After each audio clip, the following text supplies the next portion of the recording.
নু নয় শির কহিও কথা, কুল কু কুল দিতে তারে সেধু প্রাণপণে, কু কু ল লক্ষ্য করিও তার নাসীয় ব্যথা। সে কে? সে আমাদের যুগপুরুষোত্তম পরম দয়াল প্রাণের ঠাকুর শ্রী শ্রী অনুকূলচন্দ্র। যখন অনুকূলচন্দ্রের মাত্র 6-7 বছর বয়স ছিল, তখন তিনি এক মায়ের হাত ধরে উমেশচন্দ্র লাহিড়ী বাড়িতে গেছিলেন। সেখানে উমেশবাবু নিষ্ঠাবান ব্রাহ্মণ ছিলেন, একটু মন দিয়ে শুনবেন। নিষ্ঠাবান ব্রাহ্মণ ছিলেন, উনি গোপাল বিগ্রহে পুজো করতেন। তা ওনার প্রত্যেকের বাড়িতে শান্ত সিংহাসন থাকে, তো সিংহাসনে উনি গোপাল বিগ্রহে পুজো করছেন। হঠাৎ দেখে যে একটা টুং টুং টুং শব্দ হচ্ছে। কোথায় শব্দ হচ্ছে? যখন দেখে না, সিংহাসনে কিন্তু বিগ্রহ নেই, বিগ্রহ গড়াগড়ি কাটছে নিচে, আর ওখানে বসে আছে কে? সেই 6-7 বছর বয়সের ঠাকুর অনুকূলচন্দ্র। তখন তো উমেশবাবু এসে ভীষণই ক্ষুব্ধ, বিরক্ত। তখন মাতা মনমোহিনী দেবী অনুকূল ঠাকুরকে ভীষণ তিরস্কার করলেন, বললেন, এ কি করেছিস তুই, ওখানে গেছিস কেন? তখন তখন উনি বলছেন যে ও আমাকে ডাকে কেন? ডাকে নয়, তখন ডাকে দয়াকার বলে কথাটা উচ্চারণ করতে পারছেন না। দয় দফলা আকার কয়েকার, ডাকে কেন? ও আমাকে আধো আধো স্বরে তখন বলছে, ও আমাকে ডাকে কেন? তুই ঠিকই নাম। আবার তাকে নামিয়ে দিয়ে আবার সুন্দর করে দারোয়ান দিয়ে তার হাত পা বেঁধে রাখলো, রেখে আবার সেই গোপাল বিগ্রহের সিংহাসনে বসালেন। বসে দেখলেন কিছুক্ষণ পরে আবার সেই একই রকম। তখন নিজের ভুল নিজেই বুঝতে পারলেন উমেশবাবু। বলছে, এতদিন আমার ডাকা সার্থক হয়েছে, আমি আর কিচ্ছু চাইনি। ঠাকুরের অজস্র ঘটনা আছে, আমি তো বেশি কিছু জানিও না। আমি অনেক আগে দীক্ষা নিয়েছিলাম, কিন্তু আমার যে দীক্ষাগুরু, তিনি দীক্ষা দিয়েছেন আমার প্রণম্য ব্যক্তি তিনি, কিন্তু দীক্ষা দিয়ে তিনি সেই যে গেছেন এ পর্যন্ত আর আমি তার দেখা পাইনি, বা আমার দেখা হওয়ার সৌভাগ্য হয়নি, আমি আসেননি, আমি আর জানি না কোথাও থাকেন উনি। কিন্তু তারপরে যখন আমার পরিচয় হলো শ্রদ্ধা বাঙালি প্রবরের সঙ্গে, ওনার সঙ্গে যখন আমি একটা অনুষ্ঠানে গান করতে গেছিলাম, সৎসঙ্গে গান করতে গেছিলাম, ওনার সঙ্গে পরিচয় হলো। তখন উনি আমাকে দেখে আমার কথা শুনে উনি খুব খুশি হলেন, গান শুনে খুব খুশি হলেন। উনি বলেন যে এখনো সস্তেন নেওয়ার সময় হয়নি, আমি যখন দেব তখন দেব। আমি কোনদিন চাইনি যে আমাকে সস্তেনে দিন, কিন্তু নিরামিষ খেতে হবে। পর থেকে আমি নিরামিষ খাওয়া শুরু করলাম, অনেক বছর পরে আমাকে সস্তেন দীক্ষা দিয়েছিলেন। তো উনি ওনার কথা শুনে, ওনার বই পড়ে, ওনার কথা শুনে উনি যে কি, সে ভাষায় আমি ব্যক্ত করতে পারবো না। অগাধ জ্ঞানের ভাণ্ডার উনি, অগাধ জানেন। পঠন পাঠন যেমন, ঠাকুরকে স্পর্শ করা মানুষ উনি, ঠাকুরকে দেখেছেন, ঠাকুরকে ঠাকুরের সঙ্গে কথা বলেছেন। এর চেয়ে আর আমাদের আর বড় কি পাওয়া? আমরা ঠাকুরকে দেখতে পাইনি, কিন্তু ওনার ভেতর দিয়ে আমরা ঠাকুরের সান্নিধ্য লাভ করি। ওনার সান্নিধ্য থেকে, ওনার ঠাকুরকে, আমার ঠাকুর কথা শুনে যেন মনে হয় বোধহয় ওই ঠাকুরের কাছে বসেই বোধহয় আমরা বোধহয় ওই সব কিছু ঠাকুরের দেখছি। সেই কল্পনাটা যখন, সেই ছবিটা যখন আমাদের যখন চোখের সামনে ভেসে ওঠে। ঠাকুরের যখন 3-4 বছর বয়স, তার আগে একবার নৌকো করে তার মার সঙ্গে গঙ্গাতে গেছিলেন, নদী পার হয়ে যাবে ওখানে একটা আত্মীয় বাড়িতে। হঠাৎ করে কালবৈশাখী ঝড় দেখা দিল। সঙ্গে সঙ্গে তখন কি করলো না, বলছে, মা নেমে পড়। আর একে মাঝিরা কি করছে, তখন মাঝিরা কি করছে, যে কালবৈশাখী ঝড় উঠলো, এই তো বোধহয় চলে আসবে ঝড়, এই বোধহয় আমাদের নৌকা ডুবলো। তখন সঙ্গে সঙ্গে কি করেছে ওরা, মাঝিরা হালকা ছেড়ে দিয়ে ওরা কি করেছে, ঝাঁপতে পড়েছে বাঁচার আশায়। মানুষ তো সবাই বাঁচতে চায়, কিন্তু তখন অনুকূল ঠাকুর সেই ছোট্ট বয়সে, সেই 3-4 বছর বয়সে তখন বলছে, এক্ষুনি মাছ শিগগির নেমে পড়, শিগগির নেমে পড়ে দেখে 1 হাঁটু জল। একটা এত বড় নদীতে যে তুফান।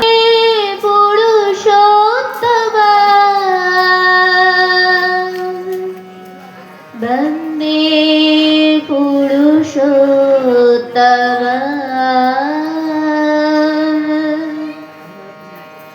বন্দে পুরুষোত্তম।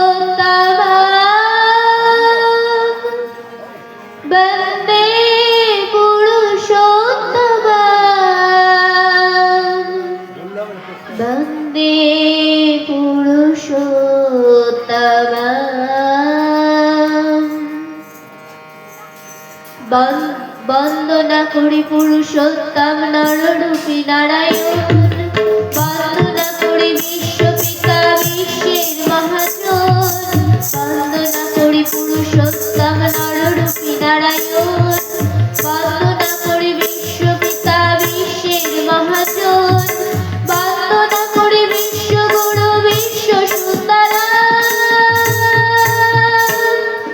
কণ্ঠে কণ্ঠে একবার বলো বন্দে পুরুষোত্তম, বন্দে পুরুষোত্তম। আজ তো কণ্ঠে একবার বলো বন্দে পুরুষোত্তম, বন্দে পুরুষোত্তম। কণ্ঠে কণ্ঠে একবার বলো বন্দে পুরুষোত্তম, বন্দে পুরুষোত্তম। আজ তো কণ্ঠে একবার বলো বন্দে পুরুষোত্তম, বন্দে পুরুষোত্তম।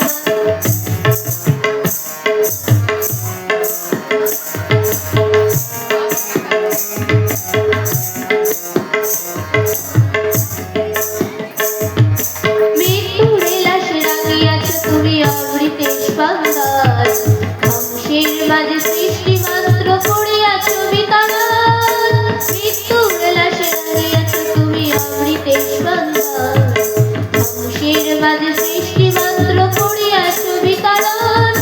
যজন যজন ইষ্ট প্রীতি সত্যায়নী প্রবর্তন। কণ্ঠে কণ্ঠে একবার বলো বন্দে পুরুষোত্তম, বন্দে পুরুষোত্তম। আজ তো কণ্ঠে একবার বলো বন্দে পুরুষোত্তম, বন্দে পুরুষোত্তম।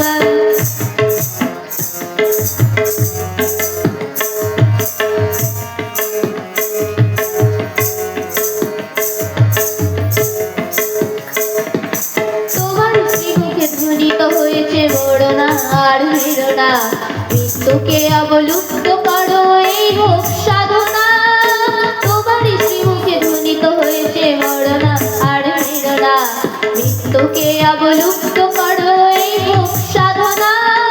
সেই সাধনায় ব্রতী হব মোরা সার্থকে জানো। কণ্ঠে কণ্ঠে একবার বলো বন্দে পুরুষোত্তম, বন্দে পুরুষোত্তম। আজ তো কণ্ঠে একবার বলো বন্দে পুরুষোত্তম, বন্দে পুরুষোত্তম। বন্দনা করি পুরুষোত্তম নররূপী নারায়ণ, বন্দনা করি বিশ্বপিতা বিশ্বের মহাজন, বন্দনা করি পুরুষোত্তম নররূপী নারায়ণ, বন্দনা করি বিশ্বপিতা বিশ্বের মহাজন, বন্দনা করি বিশ্বগুরু বিশ্ব সুন্দরা। কণ্ঠে কণ্ঠে একবার বলো বন্দে পুরুষোত্তম, বন্দে পুরুষোত্তম। আজ তো কণ্ঠে একবার বলো বন্দে পুরুষোত্তম, বন্দে পুরুষোত্তম, বন্দে পুরুষোত্তম, বন্দে পুরুষোত্তম, বন্দে পুরুষোত্তম, বন্দে পুরুষোত্তম। জয় গুরু।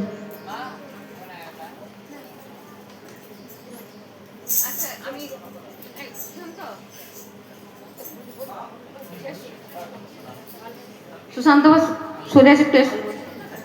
এখন দাও তো দুটো।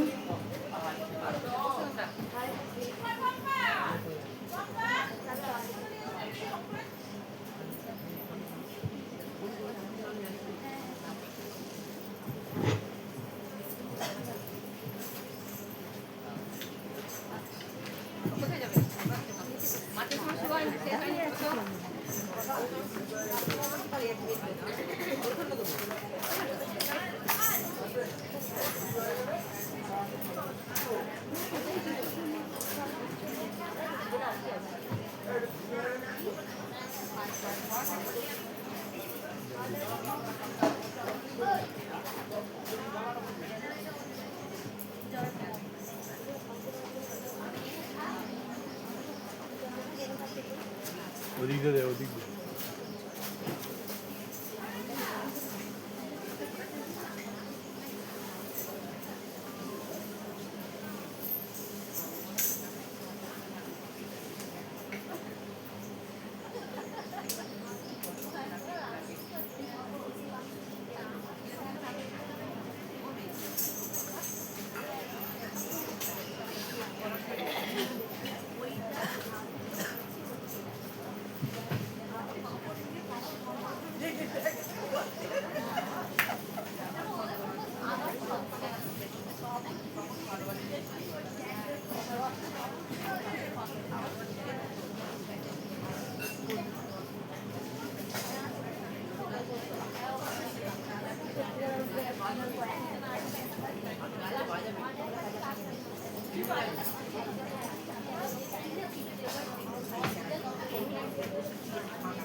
আর ঠিক করে মুখে যাবে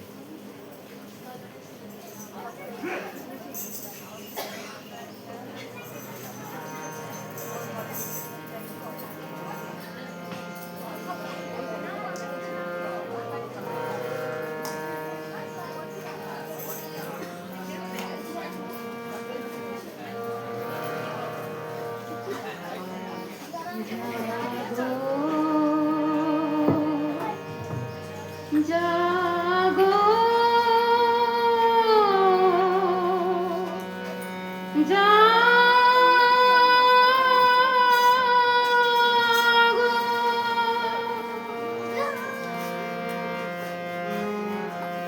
লক্ষ্মী মায়েরা সব জাগো লক্ষ্মী মায়েরা সব জাগো ইষ্টের কাজ সবে উঠে পড়ে লাগো জীবনের বর্ধনে মানবের কল্যাণ জীবনের বর্ধনে মানবের কল্যাণ প্রাণ পরপণ আজি মাগো লক্ষ্মী মায়েরা সব জাগো লক্ষ্মী মায়েরা সব জাগো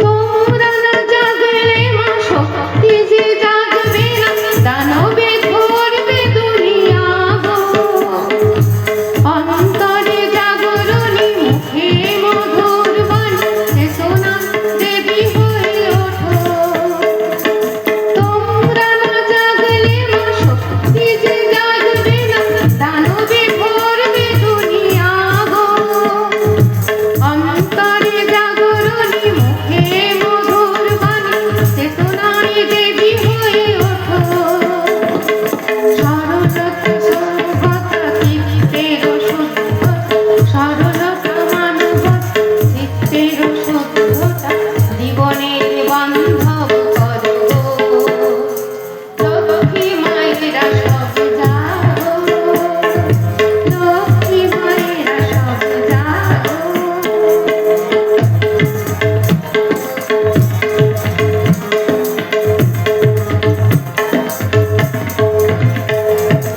নিষ্ঠা ধর্ম সেবা সাহায্য শুশ্রূষা প্রেরণা সংরক্ষণ সুপ্রজন এই গুণে গুণবতী হয়ে স্থিরমতি আচরণে হও কর্মঠ নিষ্ঠা ধর্ম সেবা সাহায্য শুশ্রূষা প্রেরণা সংরক্ষণ সুপ্রজন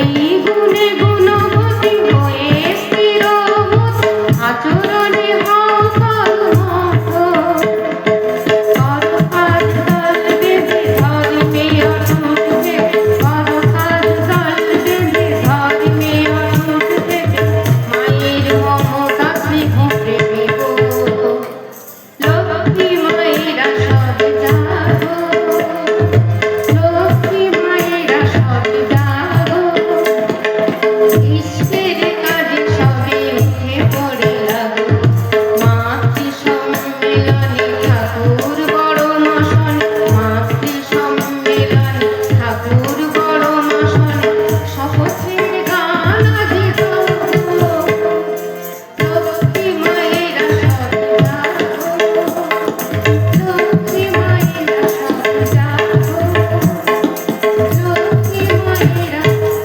সব জাগো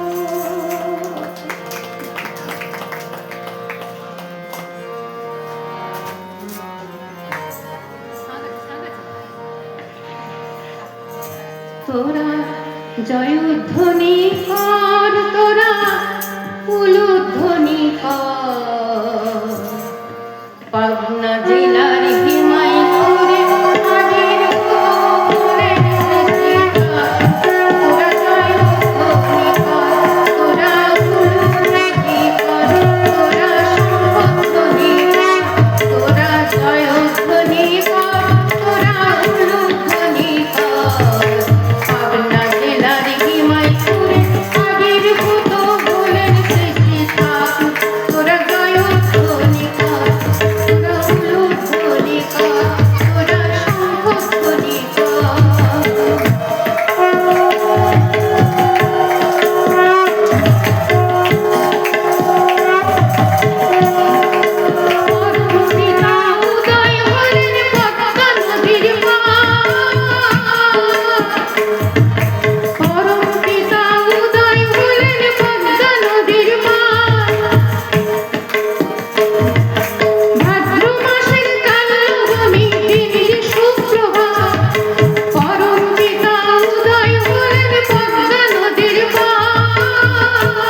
বন্ধুরে